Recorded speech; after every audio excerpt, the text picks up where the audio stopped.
Sebastian Gorka on the line, Fox News contributor, former deputy assistant to the president, and the author of Defeating Jihad, The Winnable War. Now, Dr. Gorka, I want to ask you about the terror attack at the Sufi mosque in Egypt that took place early in the weekend. I believe it was Friday, just after we were off the show, or was Thursday. Well, one or the other, excuse me for not recalling precisely. But 300 dead is a huge number, and it's one of these ones where why would a militant group, this is presumably ISIS or Al-Qaeda perpetrated the attack, why would they target another mosque? Why would they target Muslims, even though the Sufi Muslims seem to be more moderate? But it's still, this is something that might be confusing to some people, that they're an attack on this magnitude on a group of Muslims.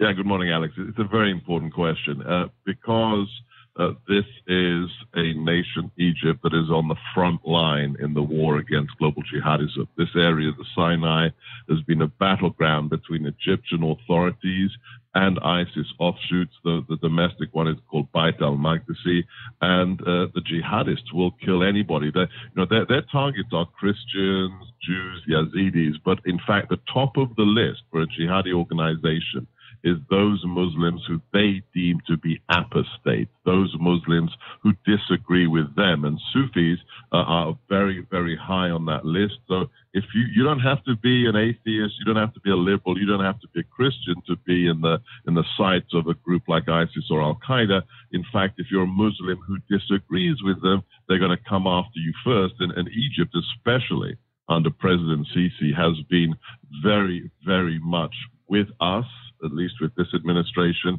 in wanting to fight the jihadists, and that's why Egyptian Muslims are being attacked.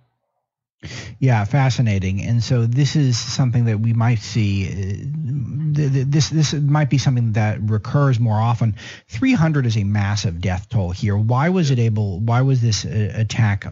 I don't want to use the word successful, but from Al-Qaeda or ISIS's perspective, from the jihadis' perspective, how were they able to carry out this attack to that scale?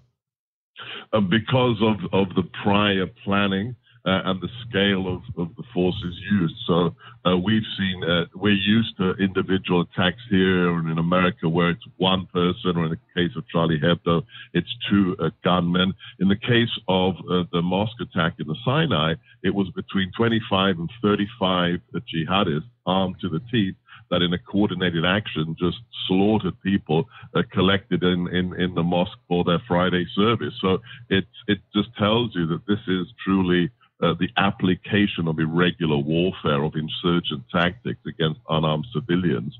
And when you don't have security on site, 30 people with automatic weapons can do a massive amount of damage. And unfortunately, in this case, they did. Yeah, they certainly did. And so this is, what lessons can we learn from this? Is there any other change in policy? The president quickly came out and said that this is why we need a border wall. I happen to agree with him, but I don't know how effective that is. Well, what can we learn from this? Well, it just has to reinforce what the president has already done. He's received President Sisi. He's received our Muslim allies in the White House, for example, King Abdullah II of Jordan. And it just goes to show how important this country is. When I met then General Sisi 3 years ago during the Obama years, and he asked a very, very trenchant question. He said, "We thought you were our friends. Why aren't you helping us?" That was under the administration of President Obama, Secretary Clinton, when this country was backing the Muslim Brotherhood, backing the bad guys in the region.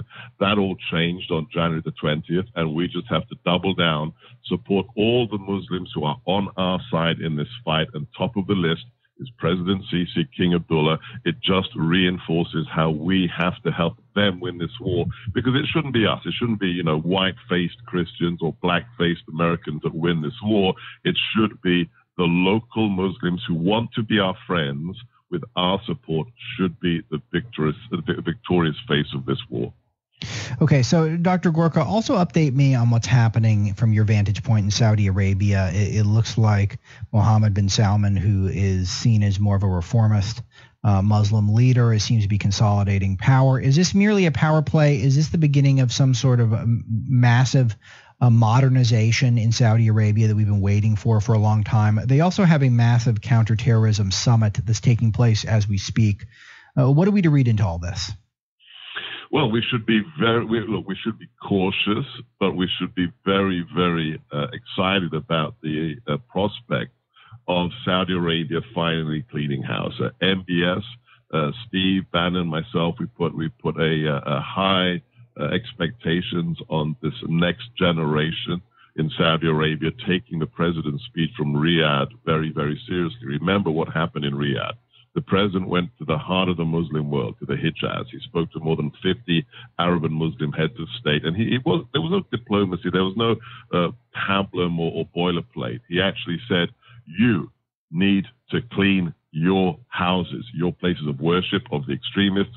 You need to, quote unquote, rid your society of the terrorists. That was the Riyadh speech.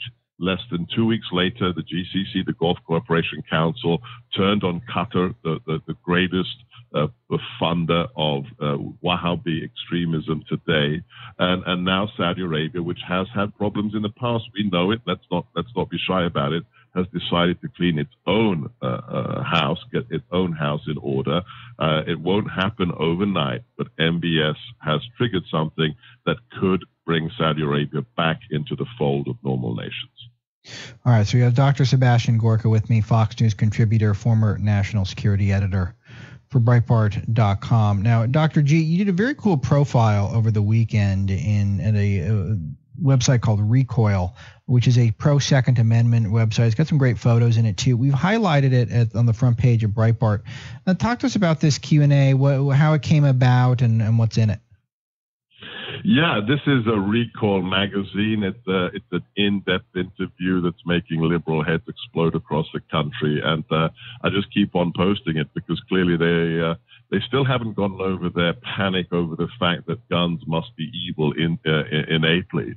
And the articles about how I got to the White House, my family background, my parents having lived under communism, and my belief that the Second Amendment, American ownership of guns, isn't about hunting whitetails in the winter. It's about the strategic defense. It's the last line of defense against a tyrannical government. Right. And a lot of people, have problems with that. But I stand by the Second Amendment. I stand by what the NRA has done for American freedoms, and the fact that, if you want to be safe, just remember what happened. The first thing that was confiscated in Germany during the Nazis, the first thing Mao, Lenin confiscated was private firearms. That tells you everything you need to know. Yeah, I think that's a very important thing that gets lost in the debate over Second Amendment. Is why would we want only government and bad guys to have guns? Exactly right. I mean, there's two flip answers to that. Why do you carry a gun? Why do you get a license to carry a gun? Because carrying a policeman is too heavy. It's about self-protection at one level. But beyond that, you step back, and it's not just about self-protection. It's about protecting the democracy. Sure. It's about protecting the republic that is the United States. If you don't have that option, if only people with badges, if only the government is armed, you have no guarantee. You have no ultimate guarantee of your liberty or freedom. And that's why it's, after the freedom of speech, it's right up there as number 2. And there's a reason the founding fathers put it right there at the top. Yeah, and it's one of these things where there's a fundamental difference philosophically between those who are on the anti-Second Amendment crowd, who tend to believe we're a government with a people, and those of us who are on the more libertarian side of this issue, which is we're a people with a government, meaning the government's working for us. But the irony that does seem to be lost on so many people on the left is they think cops are evil. I think a lot of this Colin Kaepernick NFL protest stuff is all about that the cops are all racially motivated. I mean, the cops are also an agent of the government. So you're proving that if you're the left and you're trying to be consistent, which of course they are not, but that they think that certain people within the government are racist and are trying to execute black people, well, then why wouldn't you rather be armed in that case?